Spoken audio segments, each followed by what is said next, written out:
یعنی حسینی برہمن راجستھان میں بھی ہیں، کشمیر میں بھی ہیں اور ہندوستان کے مختلف علاقوں میں ہیں۔ وہاں کم تعداد میں، یہاں زیادہ ہے، کشمیر میں بھی زیادہ ہیں اور راجستھان میں بھی بہت زیادہ ہیں۔ السلام علیکم ورحمۃ اللہ وبرکاتہ۔ دوستوں، میں ہوں مفتی فضل ہمدرد، انٹرفیتھ ہارمنی پہ کام کرتا ہوں، اور آج میں جس عظیم شخصیت کے پاس آیا ہوں، حاضر ہوا ہوں، جانی پہچانی شخصیت ہے، پاکستان کی معروف شخصیت، عالم دین، ذاکر اہل بیت اور ہمارے شیعہ برادران مکتب اہل تشیع کے ذاکر بھی ہیں، علامہ سید ظفر حسن ظفر نقوی صاحب حفظہ اللہ اور مد ذیل العالی۔ السلام علیکم۔ وعلیکم السلام ورحمۃ اللہ وبرکاتہ۔ میرے لیے بڑی سعادت کی بات ہے کہ آپ نے مجھے موقع دیا کہ میں آپ کے پاس آؤں، ہمارے آپ لیے سے بھی کچھ علمی موتی جو ہے وہ میں لے سکوں۔ خوشی کا باعث ہے میرے لیے بھی آپ تشریف لائیں میرے پاس۔ حضرت، میں نے آپ کی ایک ویڈیو دیکھی ہے حسینی برہمن کے حوالے سے۔ ماشاءاللہ سے آپ کی جو سپیچز ہیں ٹی وی کے اوپر ہم دیکھتے رہتے ہیں اور آپ کو سنتے ہیں، آپ سے بڑا متاثر ہوتے ہیں ہم۔ آپ اتحاد بین المسلمین کے ساتھ ساتھ کل انسانیت کی بات کرتے ہیں کہ سب انسانوں کو ایک کرنا ہے، سب انسانوں سے پیار محبت کی بات کرتے ہیں۔ کبھی آپ نے کوئی تفرقہ اور نفرت اور انتشار کی بات نہیں کی۔ تو ایک ویڈیو کے اندر آپ فرما رہے ہیں کہ امام حسین کے لیے مدد کے لیے، علیہ السلام کی مدد کے لیے یہاں ہندوستان سے بھی کچھ لوگ گئے تھے جنہیں حسینی برہمن کہتے ہیں۔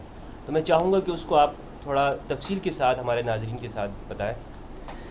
اعوذ باللہ من الشیطان الرجیم، بسم اللہ الرحمن الرحیم، الحمد للہ والصلاۃ علی اہلہا، اما بعد، ذالک ومن یعظم شعائر اللہ فانہا من تقوی القلوب۔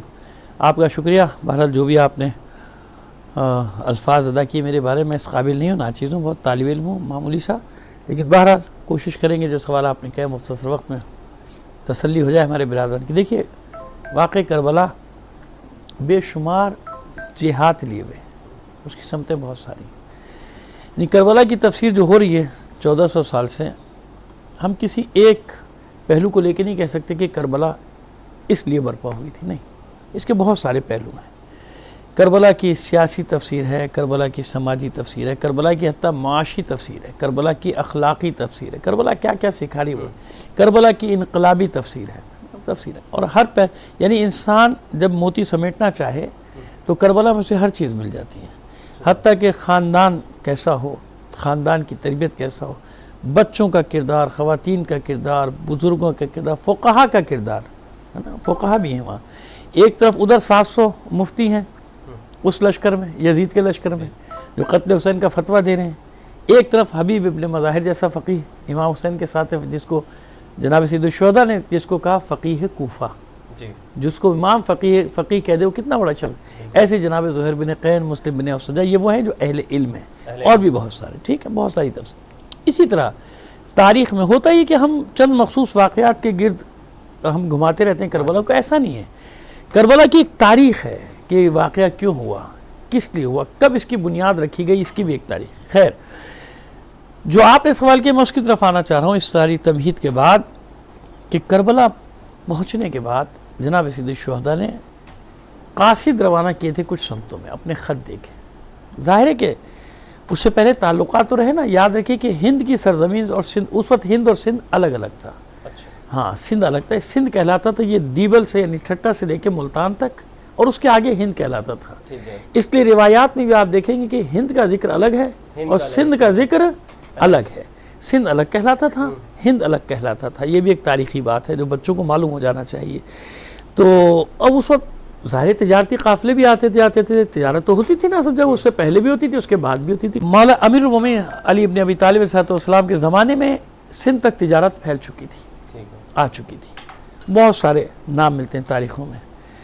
تو یہ تعلقات بنتے چلے گئے تھے، یہ لوگ آتے جاتے تھے، ظاہر ہے یہاں سے بھی لوگ جاتے تھے، کوفہ آتے تھے نا، صرف مکے اور مدینے میں کفار کا داخلہ بند تھا نا، باقی جو صرف تجارت ہوتی تھی۔ حتیٰ کہ اس زمانے میں بھی مدینے کے باہر یہودیوں کی بستیاں تھیں نا، یہودی رہتے تھے، آباد تھے، وہ تو وقت کے ساتھ ساتھ ان کا وہ انہوں نے ہجرت کی نا، مہاجرت کی، رہتے تو تھے سب اسی جگہ رہتے تھے۔ حجاز کہلاتا تھا یہ علاقہ، جس کو آج ہم سعودی عرب کے نام سے جانتے ہیں، اس کا نام تھا حجاز، اور اس حجاز کے ساتھ فلسطین کو ملحق کر دیا گیا تھا۔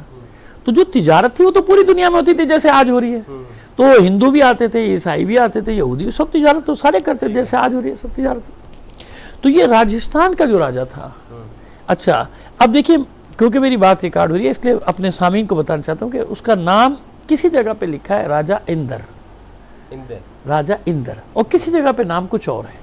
ہم نام کی بحث میں نہیں پڑھتے، لیکن جو تاریخی بات بتا رہا ہوں کہ راجستھان کا راجہ جو اس وقت تھا، کیونکہ ممکن ہے اندر کا باپ رہا ہو، اندر کا بیٹا رہا ہو، کیونکہ ان میں ظاہر ہے راجے مہاراجے تو تھے اس وقت، کوئی اتنی باریکی کے ساتھ کربلا کے ساتھ ریلیٹ کر کے کوئی تاریخ لکھنے والا تو نہیں تھا، لیکن اس لیے بس وہ راجستھان کا راجہ کہلاتا تھا، مہاراجہ.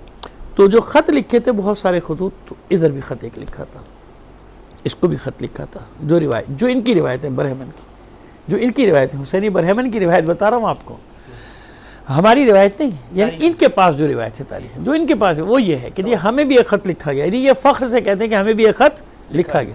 یہ میں ان کا فخر بتا رہا ہوں آپ کا، یہ ہمارا مسلمانوں کا فخر نہیں ہے، یہ نہ امام کا فخر ہے، ان کا یہ فخر ہے کہ یہ کہتے ہیں کہ ہم میں یہ خط امام حسین نے لکھا تھا. اچھا، اب اسی طرح ہم اور لوگوں کے ذہنوں کو قریب لے آئیں، کیونکہ آج کل ماحول ایسا ہو گیا کہ کوئی ایک بات کرو کہ اس کو بڑی شدت پسندی کے ساتھ لوگ لے جاتے ہیں، جبکہ پہلے ایسا نہیں تھا.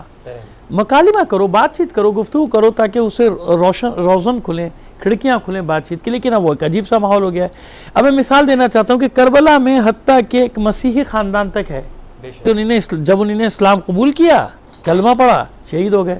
وہب کلبی، جن کے بارے میں کہ وہ مسیحی تھے، عبداللہ ابن وہب کلبی مسیحی تھے. جناب زہیر بن قین کے بارے میں تو پہلے ہو چکے تھے، مسلمان ہو چکے تھے، وہ تو الگ روایات ہیں، لیکن وہ کربلا میں مسیحی نہیں تھے. کربلا میں جو مسیحی تھے وہ تھے عبداللہ ابن وہب کلبی، جو کہیں جا رہے تھے شادی کر کے اپنی دلہن کو لے کے جا رہے تھے. وہ جب راستے میں دیکھا یہ ہو گیا، انہوں نے کہا یہ کیا ہو رہا ہے بھائی، ماں نے بھیجا ان کو، بھائی ایسے ایسے روتے ہوئے کہ یہ ہو رہا ہے، کہ تو مدد کرو. گئے، مسلمان ہوئے، شہید ہو گئے. تو ایسا بھی ہوا نا وقت پہ کہ مسیحی جو تھا وہ اسلام قبول کر لیا اس نے، مسلمان. اسی طرح آپ نے بصرے میں خط لکھا، ان کا بھی نام ہے یزید ابن ثبیت انصاری. ان کو لکھا، بہت بڑے سردار تھے بصرے کے. تو ان کے 10 بیٹے تھے، مگر وہ 2 بیٹے ساتھ آئے، عبداللہ اور عبید اللہ ابن یزید.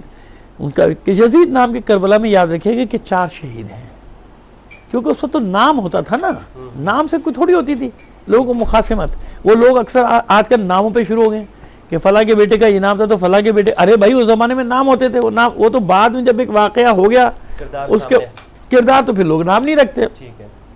ہمارے یہاں بھی ایسا ہوتا ہے کہ جب کسی نام سے چڑ ہو جائے، تو آج بھی ایسا ہوتا ہے، نہیں رکھتے اس کا نام، بھائی اس کا نام نہیں رکھنا، ہماری خاندانی دشمنی سے چل رہی ہے، مسئلہ نہیں کو بات ہوتی ہے. تو اب آج کل لوگ ایک نیا خواہ کا مسئلہ کھڑا کر دیا ناموں کا، فلاں کے بیٹے کا نام تھا فلاں. ارے بھائی، اس اپنے نام ہوتا تھا. میں بتا رہا ہوں کہ کربلا میں 4 شہید نام کے شہید ہیں، اور ایک یزید نام کے 2 ہیں. نام ہوتا تھا اس زمانے میں، نام رکھا جاتا تھا. تو اس کے بعد وہ واقعے کے بعد پھر کسی نے وہ نام نہیں رکھا. جناب حر کے والد کا کیا نام ہے؟ حر ابن یزید الریاحی، ان کے والد کا. تو یہ ناموں کا کوئی مسئلہ ہے. وہ تو اس واقعے کے بعد پھر وہ اتنی نفرت ہو گئی اس نام سے کہ لوگوں نے کوئی اپنے کسی بچے کا نام رکھنا مناسب نہیں سمجھا. خیر، تو اس طرح امام حسین نے مختلف خطوط لکھے. اب جو یہ بیان کرتے ہیں حسینی برہمن، جو دیکھیں نا، ہمیں پہلے دیکھنا چاہیے کہ واقعیت ہے کہ نہیں ہے، اس کی حقیقت روئے زمین پر ہے کہ نہیں ہے، زمین پر یہ حقیقت ہے یا نہیں ہے، زمین پر یہ واقعیت ہے یا نہیں ہے. تو وہ ہے، یعنی حسینی برہمن راجستھان میں بھی ہیں، کشمیر میں بھی ہیں، اور ہندوستان کے مختلف علاقوں میں ہیں. وہاں کم تعداد میں، یہاں زیادہ ہے. کشمیر میں بھی زیادہ ہیں اور راجستھان میں بھی بہت زیادہ ہیں. پھر یہ جب پھیلے تو دنیا میں پتہ نہیں کہاں کہاں پھیل گئے. اور پھر وہ ان کا باقاعدہ ان کی عزاداری وغیرہ سب، اب تو یوٹیوب ہے تو بڑا آسان ہو گیا، آپ حسینی برہمن ڈالیں گے، دیکھیں کہ نہیں نہ معلوم کتنے اس میں نکلتے چلے آئیں گے. تو اب یہ جو ہے، یہ ان کا عقیدہ بتا رہے ہیں، ان کے جو یہ کیا سمجھتے ہیں. کہتے ہیں کہ صاحب راجہ یہاں سے گیا اور لشکر بھی لے کر گیا اپنے ساتھ، لیکن اس کے پہنچنے سے پہلے واقع کربلا ہو چکا تھا. تو یہ وہاں سے روتا پیٹتا واپس آ گیا. بعض کہتے ہیں کہ نہیں، اس نے وہاں لڑائی کی، جنگ کی، اور وہیں مارا گیا. کلمہ پڑھا نہیں پڑھا یہ میں نہیں جانتا، نہ میرے پاس کا کوئی ثبوت ہے، لیکن یہ کہتے ہیں. لیکن زیادہ تر ہمارے یہاں کہتے ہیں کہ نہیں، یہ واپس آ گیا اور وہ پورے واقعات اپنے ساتھ لے کر آیا. کچھ لوگ وہاں رہ گئے جن کے بارے میں کچھ ایسی روایات ملتی ہیں کہ ان کے وہاں مدفن بھی ہیں، کربلا میں ان کی قبریں ہیں، لیکن میں نے نہیں دیکھی مدفن. کیونکہ اب ہوا یہ کہ پہلے زمانے میں کربلا میں قبریں مشخص تھی نا، اب وہ اتنا آبادی بڑھنے کی وجہ سے، سب ہونے کی وجہ سے وہ سارا وہ کر دیا گیا، برابر کر دیا گیا. تو جو نام ان کی کتاب خانوں میں اور ریکارڈ میں موجود ہیں وہ تو ہیں، جو نہیں ہیں سو نہیں ہیں. تو مجھے وہاں کوئی ایسا ثبوت ملا نہیں. اگر ہے تو میں نہ تردید کر سکتا ہوں نہ تصدیق کر سکتا ہوں. وہ یہ کہتے ہیں کہ وہاں پہ کچھ قبریں ہماری برہمن. تو یہ حسینی برہمن تو پہلے تھے نا، وہ برہمن پہلے تھے، برہمن تو تھے ہی، برہمن تو ان کی کاسٹ جیسے ہمارے یہاں حسینی کا اس کے بعد ہاں۔ اب یہ ہوا کہ جب یہ لوگ گئے وہاں تو کیونکہ سارے برہمن تو یہ نہیں کرتے، تو ان برہمن نے عزاداری وہاں آغاز کر دی، شروع کر دیا۔ اب یہ باقاعدہ جاتے تھے، اور اس طرح عیسائیوں میں ایک فرقہ ہے جو باقاعدہ کربلا آتا ہے، زیارت کر کے جاتا ہے۔ پہلے لوگ یقین نہیں کرتے تھے، اب جب یہ چہلم کا سب چیزیں سامنے آئی تو پھر معلوم ہے ان کے پادری بھی چلے آ رہے ہیں، سب آتے ہیں، وہ کربلا آتے ہیں۔ اسی طرح ہندوستان سے یہ حسینی برہمن آتے ہیں، کربلا کی زیارت کرنے آتے ہیں کہ ہمارے بڑوں کا حکم ہے۔ سب برہمن نہیں، حسینی، جو برہمن اپنے آپ کو حسینی بنا چکے ہیں۔ اب حسینی برہمنوں کو دیکھ کے بہت سارے ہندو جو تھے وہ اس عقیدے پہ آگے کہ ہے وہ ہندو لیکن امام حسین علیہ السلام کی یاد مناتے ہیں، ان کا غم مناتے ہیں، تو وہ برہمن نہیں ہے، لیکن اس فرقے کی مناسبت سے انہیں بھی حسینی برہمن کہا جاتا ہے، حالانکہ وہ برہمن نہیں ہے۔ برہمن تو ایک کاسٹ ہے ان کی، جو سب سے بڑی کاسٹ ہے ان کی، برہمن یعنی جیسے ہمارے یہاں سادات ہوتے ہیں نا، تو ان کے برہمن بہت بڑی کاسٹ ہے۔ تو وہ کیونکہ حسینی بن گئے، امام حسین السلام کے غم کو انہیں نے اپنا لیا اور باقاعدہ پوری طرح سے عزاداری۔ اب میں ان کی عزاداری، ایک ہمارا آبائی قصبہ ہے جائس، یہ لکھنؤ سے تقریباً 150 کلومیٹر ہے، لکھنؤ سے جاتے ہیں پہلے سمجھیے کہ رائے بریلی 120 کلومیٹر، پھر رائے بریلی سے بائیں ہاتھ پہ اندر جائیں تو وہ امیٹھی کہلاتا ہے ضلع، وہاں پہ قصبہ ہے جائس، وہ بڑا مردم خیز جائس، بہت خاندان اشتہاد وہیں کا ہے۔ تو وہاں میں نے ان کی عزاداری بھی دیکھی ہندوؤں کی، یعنی باقاعدہ ایسی ان کے جیسے ہمارے یہاں ہوتا ہے۔ اچھا، وہاں ایک حسن یہ ہے جائز کا، جب چلتے چلتے اب یہ بات بھی آپ کے ریکارڈ ہو جائے، اور یہ میرے پاس ہے، جب آپ چاہیں گے میں آپ کو دے دوں گا اس چیزیں کلپ۔ اب تو میں نے کہا اب تو زمانہ سکڑ گیا، اچھی چیزیں لینا چاہو تو لے لو، محبت والی نہیں لینا چاہو، جتنا فساد پھیلانا ہے فساد پھیلا دو۔ تو وہاں جو عزاداری ہوتی ہے تو وہاں شیعوں کی تعداد ہے بہت کم، ہجرت کر گئے، مائیگریٹ کر گئے، چھوٹا سا قصبہ ہے، لیکن چہلم بہت بڑا ہوتا ہے۔ تو چہلم پہ وہاں شیعوں کی انجمنیں جو جن کو دستے کہتے ہیں وہ صرف 2 ہوتے ہیں، باقی جتنے بھی دستے ہیں وہ سب ہیں اہل سنت برادران کے، اور سب سے آخر میں چل رہے ہیں ہندوؤں کے دستے۔ اب اگر اس کو کوئی دیکھے تو کہے گا اتنی بڑی آبادی ہے، اتنی بڑی آبادی نہیں ہے، دوسرے عزاداری کرتے۔ تو میں اس کو کہتا ہوں کہ یہ مشیت ہے، اللہ نے انتظام کیا ہوا ہے اپنے اس بندے کے لیے، جس بندے نے اس کا دین بچانے کے لیے اپنا سب کچھ قربان کیا، بے شک بے شک، تو اس کی یاد ہر جگہ کسی نہ کسی صورت میں منائی جاتی ہے نا۔ امام حسین علیہ السلام کا اس راجستھان کے جو سردار تھے ان کے ساتھ کیا تعلق تھا؟ میں عرض کر رہا ہوں نا، کیونکہ مولا کائنات کے زمانے سے تعلقات تھے نا، آنا جانا تھا ان لوگوں کا، تجارتی قافلے آتے تھے، کوفہ دارالحکومت تھا، کوفے میں تو آ سکتے تھے نا، کوفہ کیپٹل تھا، تو اس زمانے جب آپ دیکھیں گے تو ان کے تعلقات ہیں۔ یہ دیکھیں تاریخ کو مسخ کیا لوگوں نے، اب میں آپ کو بتا رہا ہوں، یہاں کہا جاتا ہے محمد بن قاسم فتح باب الاسلام انہیں نے کیا نا، ان کے آنے سے اسلام آیا، ایسا نہیں تھا۔ آپ ابھی چلے جائیے، یہ جو مکلی کا قبرستان ہے، یہاں آپ کو 60 اور 61 ہجری کی مسلمانوں کی قبریں مل جائیں گی، تو محمد بن قاسم تو 85 ہجری میں آئے، اس کا مطلب مسلمان تو پہلے آ چکے تھے نا۔ تو آپ کو اس پوری بیلٹ پہ ٹھٹا سے لے کر بدین اور آگے اگم گوٹھ ایک جگہ ہے جہاں میں بی بی کی قبر بھی دریافت کر کے آیا ہوں، اس زمانے کی۔ سادات وہاں سے ہجرت کرتے تھے، جب بنو امیہ نے ان پر ظلم کیے نا، مظالم ڈھانے شروع کیے، سمجھیے آپ، یہ سادات وہاں سے ہجرت کر کے ادھر آتے تھے، مکران کے پوری بیلٹ کے اوپر، ساحل کے اوپر، یہاں پر یہ آتے تھے، یہاں رہتے تھے، یہ پوری بیلٹ میں اس وقت وہ موجود تھے یہاں پہ سادات، اس لیے ان کے تعلقات۔ یہاں کے راجوں نے پھر وہ راجستھان تک چلا جاتا ہے آگے جا کے نا، پھر ہم جب یعنی جو کہلاتا ہے کون سا علاقہ ہمارا، میرپور خاص، یعنی ساحل جو سمندر کے جاتے جاتے جاتے جاتے پھر آگے راجستھان میں جب چھوٹی لائن جو کہلاتی ہے، جب ہم مناباؤ سے داخل ہوتے ہیں تو جے پور جاتے ہیں نا، جے پور سے وہ راجستھان ہے، یہ پوری بیلٹ تھی۔ تو یہاں ان لوگوں نے تعلقات کی خط آتے تھے تو خطوط کی بنا پہ ان کو پناہ دی جاتی تھی کہ بس سادات کو پناہ دو، اور بات کہیں سے کہیں نکل جائے گی، تاریخ ہے، ورنہ میں آپ کو بتاتا کہ بعد میں بتا دیں۔ رضی اللہ عنہ ان کے بھی خاندان سنا ہے یہاں؟ دیکھیں نا، اب میں آپ کو بتاتا ہوں، جناب مسلم بن عقیل کی زوجہ ہیں جناب رقیہ سلام اللہ علیہ، جناب رقیہ بنت علی، مولا کائنات کی صرف 2 صاحبزادیوں کا، میں نے ٹی وی پہ بھی ایک صاحب کی اصلاح کی تھی، وہ بس 2 صاحبزادیوں کے نام بتاتے ہیں، جناب زینب، جناب کلثوم۔ میں نے کہا بھائی ایسا نہیں ہے، ان کی اور بھی صاحبزادی، جناب خدیجہ ہیں، جناب رقیہ ہیں، جناب رقیہ ہی تو جناب مسلم بن عقیل کی زوجیت میں ہے۔ یہ جو بھی پاک دامنہ آپ سنتے ہیں نا لاہور میں، اس کے لیے شیعوں کا ملیب کتابیں لکھی، دلیلیں دی ہوئی اپنی، شیعہ کہتے ہیں کہ یہ وہی جناب رقیہ ہے، جو کربلا میں ان کو غلام کرنے سے لے کے وہاں سے نکل آئے تھے اور یہ پوشیدہ طور پہ آ کے یہاں پہ رہیں اور یہیں پر چلہ کھینچا ہے. وہاں جب آپ بی بی پاک دامنہ میں جائیں گے تو ایک گوشہ ہے لکھا ہوا ہے چلے کی جگہ. کس کے چلے کی جگہ؟ حضرت داتا گنج بخش رحمۃ اللہ علیہ. وہاں تو اتنی عظیم شخصیت تو تھی نا وہ. جہاں داتا ہاں صاحب اس زمانے میں داتا دربار ایک سرا تھا, لاہور یہی تھا, اور ایک سرا تھا بی بی پاک دامن, اس کے بیچ میں چھوٹا سا شہر تھا لاہور, سب کچھ اہل ہے بیت نا, کے در سے سمجھ گئے. تو یہ وہاں چلہ کھینچتے تھے. اچھا ہمارے اہل سنت برادران کہتے ہیں علی کے ہیں سید زادی ہیں لیکن 12ویں پشت میں ہیں, انہوں نے بھی دلائل دی ہیں.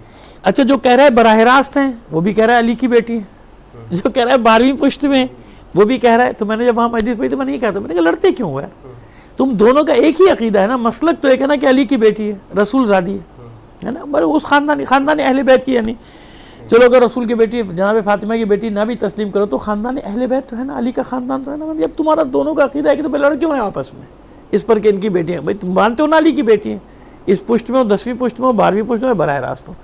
تو وہ جناب رقیہ کے بارے میں بھی ہے, جناب رقیہ بنت علی, ان کی کنیزوں کے ساتھ جو وہاں مدفن ہے.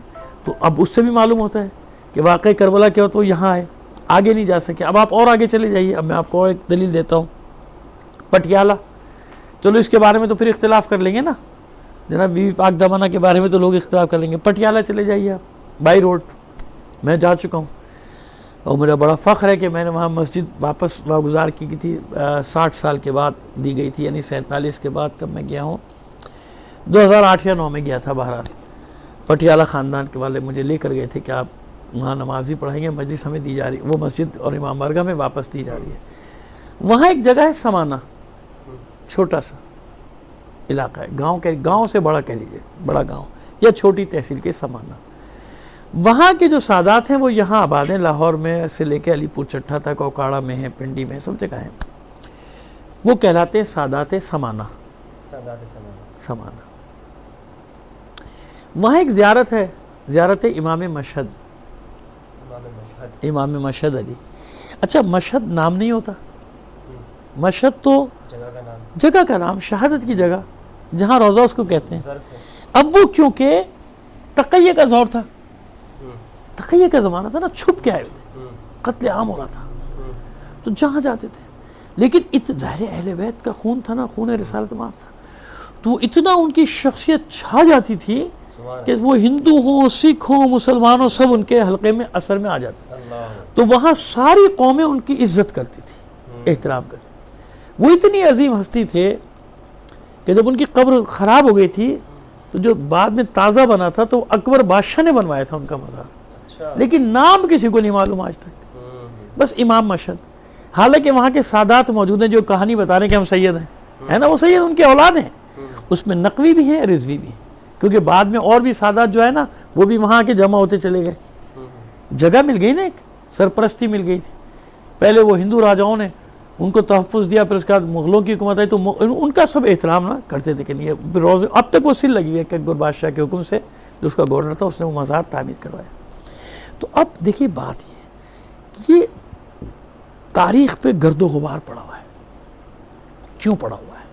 اس لیے پڑا ہوا ہے کہ بنی امیہ, اس کے بعد بنی عباس, ان لوگوں نے کوئی کسر نہیں چھوڑی کہ اہل بیت کی شان میں. آپ دیکھیں ایک زمانہ ہوتا ہے کہ اگر کوئی حدیث بیان کرتے تو اس کو کوڑے لگتے تھے. ایک زمانہ ایسا آیا تھا کہ حدیث پر پابندی لگا دی گئی تھی. کیوں؟ تاکہ کوئی بیان نہ کرے. اچھا پروپیگنڈا کا ذریعہ کیا ہوتا تھا؟ مسجد, اور تو کوئی نہیں, ریڈیو تو نہیں ہے, ٹی وی تو نہیں ہے, درس بھی اسی میں. لہٰذا وہ ایک خطبہ جو چلتا تھا نا وہاں سے چل رہا ہے خلیفہ کا خطبہ, یہ کرنا ہے, جس کی بنا پہ 90 سال تک بنی امیہ کے دور میں حضرت علی پہ تبرہ ہوتا رہا, اس کا ذکر کوئی نہیں کرتا. حضرت علی عبدالعزیز, حضرت عمر ابن عبدالعزیز نے رکوایا تھا 2.5 سال, اور 2.5 سال کے بعد پھر شروع ہو گیا تبرہ, حضرت علی پہ تبرہ ہوتا تھا. تو اس وقت میں ان شخصیت نے, یہ روحانی شخص جیسے سید علی گیلانی کشمیر میں, اب میں ایک ایک کی بات بتاتا جاؤں گا تو ایک ایک کی الگ الگ تاریخیں ہیں, ہاں, لیکن میں آپ کو بس اشارے دے رہا ہوں کہ ان لوگوں نے, یا جیسے مزار شریف, کیوں مزار شریف ہے افغانستان میں, ہاں یہ ہے نا, کیوں مزار شریف ہے وہاں؟ وہ افغانیوں کے حساب سے وہاں روضہ ہے حضرت علی ابن ابی طالب کا. اچھا ایک روایت یہ اور وہاں والوں کا یہ عقیدہ ہے، اچھا وہاں شیعوں کی آبادی کم ہے، اہل سنت زیادہ ہے، عقیدہ ہے کہ جس سال یہاں پہ یہ نہیں ہوگا، جشن نہیں منایا، نوروز کا جشن منایا جاتا ہے نا سال، نہیں ہوگا، اس سال وہ حکومت ختم ہو جائے گی۔ اچھا تو طالبان اسی سال ختم ہوتے جب انہوں نے مزار شریف پہ قبضہ کیا اور بند کے بدعتیں نہیں کرنے دیں گے ان کی حکومت، انہوں نے کہا کہ اب یہ گئے، اب بے فکر ہو جاؤ، ہو گئے۔ اچھا حالانکہ وہ حضرت علی کا روزہ نہیں ہے، ٹھیک ہے، یہ حضرت علی بن ابی طالب ہیں، بزرگ ہیں، لیکن یہ امام حسن کی اولاد میں ہیں، ان کے والد کا نام بھی ابو طالب، لیکن وہی زمانہ 1200 سال پرانا دور، کون تاریخ لکھنے والا افغانستان میں، کون کرنے، وہ حضرت علی بن ابی طالب مشہور ہو گیا کہ نہیں حضرت علی کا جنازہ یہاں لایا گیا تھا، وہ اونٹ پہ آیا تھا، ویسے نا کہ اونٹ لے کے چلا گیا تھا، ایک روایت ہے نا کہ اونٹ انڈے پہ رکھ دیا گیا تھا، ناقہ لے کے، حالانکہ وہی نجف اشرف اصل روزہ ہے آپ کا، ائمہ طاہرین نے بھی تصدیق۔ تو یہ قدم قدم پہ اس پورے خطے میں داستانیں بکھری ہوئی ہیں۔ اب کیا ہوتا ہے کہ وہ جو شوقین لوگ ہیں نا، جستجو کرنے والے، وہ ڈھونڈ ڈھونڈ کے نکالتے ہیں۔ اب ظاہر ہے اس بارے میں بیان کریں تو کوئی نہیں، ممبر سے جو بیان ہوگا، عباسیوں کا دور آیا تو عباسیوں نے اپنا خطبہ چلایا ہے نا، لیکن حالانکہ آئے اہل بیت کے نام پہ، لیکن پھر انہوں نے اس پہلے والوں سے بھی زیادہ مظالم اٹھائے۔ تو پروپیگنڈا جو تھا وہ اتنا بڑا پروپیگنڈا ہو گیا کہ بعض چیزیں جو اس وقت بدیہیات میں تھی نا، بدیہیات تھی، کہا بھائی یہ معلوم ہے وہی علی کے مقابلے پر ہیں، لیکن نہیں، آج قیامت کھڑی کر دی جاتی ہے، آپ جانتے ہیں جیسے جو حالات ہمارے سب کے لیے پیدا کر دیا تو انتہا پسندی پہ لوگ چلے گئے نا، کہ ذرا سے کوئی ایک لفظ نکل جائے، منہ سے بات نکلے، لو وہی ہے، تھانہ کچہری شروع ہے، بھائی آپ بات کریں، بات کرنے میں کیا حرج ہے، کیا خوف ہے آپ کو؟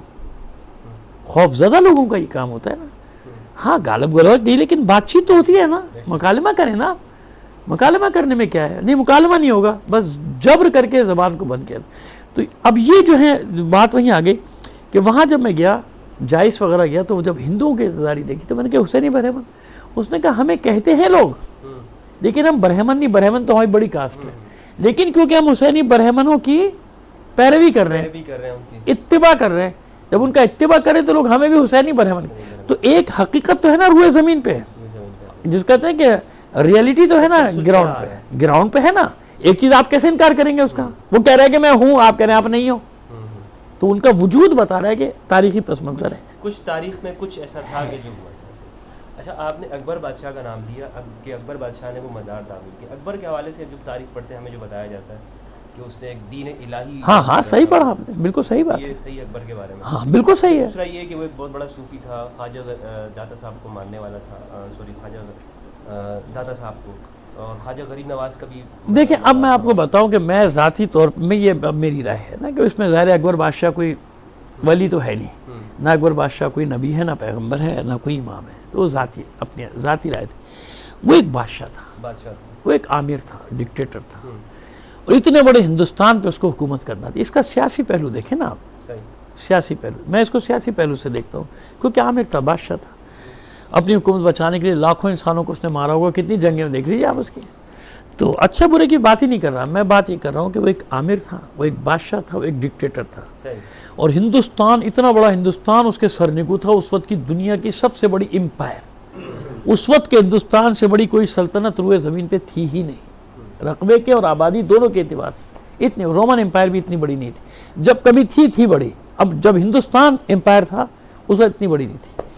عثمانیوں کی بھی ملک عربوں کے اوپر سب کے کنٹرول ضرور تھا، لیکن یہ ہندوستان افغانستان سے لے کے اور کلکتہ اور راس کماری تک ہندوستان تھا، یہ سارا کا سارا نیپال ویپال سب ہندوستان میں تھے۔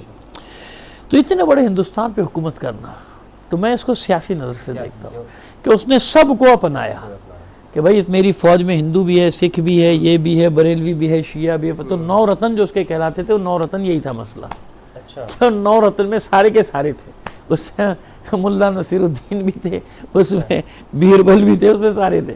تو اس نے چھانٹ کے وہ افراد رکھے ہوئے تھے جو اس کے لیے کام کرتے تھے، یعنی اس نے ہندوؤں کے بھی دانشوروں کو جمع کیا تھا، اس نے مسلمانوں کے بھی، مسلمانوں کے دیگر مکاتب فکری والوں کو بھی رکھا تھا، ان سب کو رکھا ہوا تھا اس نے، کیونکہ اسے حکومت کرنا تھی اتنے بڑے ہندوستان کے اوپر، تو یہ دکھانا چاہتا تھا کہ بھئی دیکھو میں، اب اس نے ایک دین الہی، بھئی اللہ کو ماننے والا دین بنایا اس نے، جو بھی بنایا وہ اللہ جانے وہ جانے، لیکن میں نے کہا اس کا زیادہ تر جو پہلو تھا دین الہی کا، کوئی مذہب، کیونکہ وہ مذہبی عالم تھا کیا؟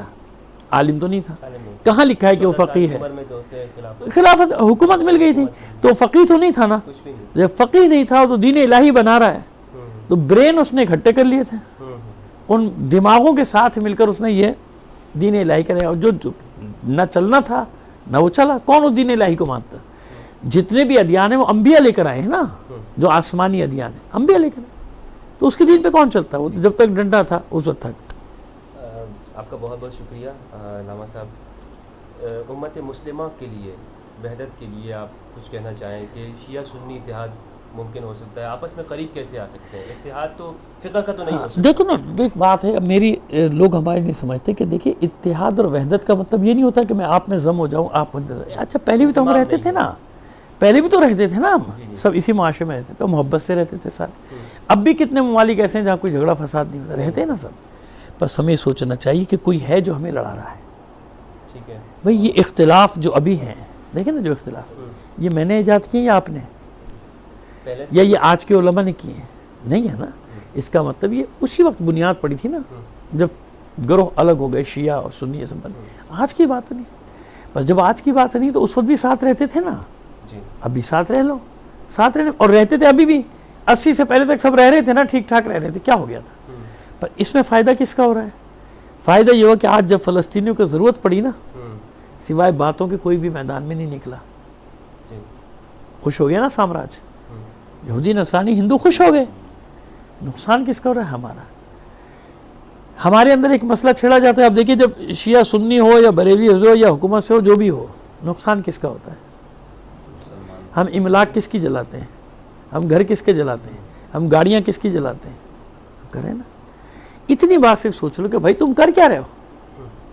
یہاں ہم ایک دوسرے کو، انہی نے ہمیں جہاد پہ لگا دیا ایک دوسرے کے چکر میں. ایک دوسرے کو مارو، وہ جہنم میں جائے تم جنت میں جاؤ. تم مر گئے تو شہید، وہ مرا تو واصل جہنم ہوا. یہ ہو رہا ہے نا ہمارے یہاں. اور جن سے جہاد کرنے کا وقت آتا ہے، کشمیریوں کا ساتھ دینے والا کوئی نہیں، باتیں کرنے والے. فلسطینیوں کا ساتھ دینے والا کوئی نہیں، باتیں کرنے والے. جہاد تو شیعوں کے خلاف کر رہے ہیں. میں نے کہا نا کہ وہ ایک ہمارے فلسطین کے مفتی ہیں، نام میرے ذہن سے نکل گیا ہے، یوٹیوب پہ پڑھا ہوا ان کا فتویٰ.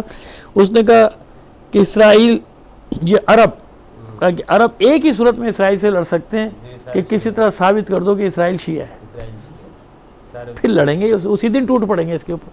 ٹھیک ہے، کہاں تک ہمیں پہنچا دیا. یعنی ہمارا مذاق اڑتا ہے، اس جہالت سے فائدہ اٹھا کے. وہ جہالت نظر آ جاتی.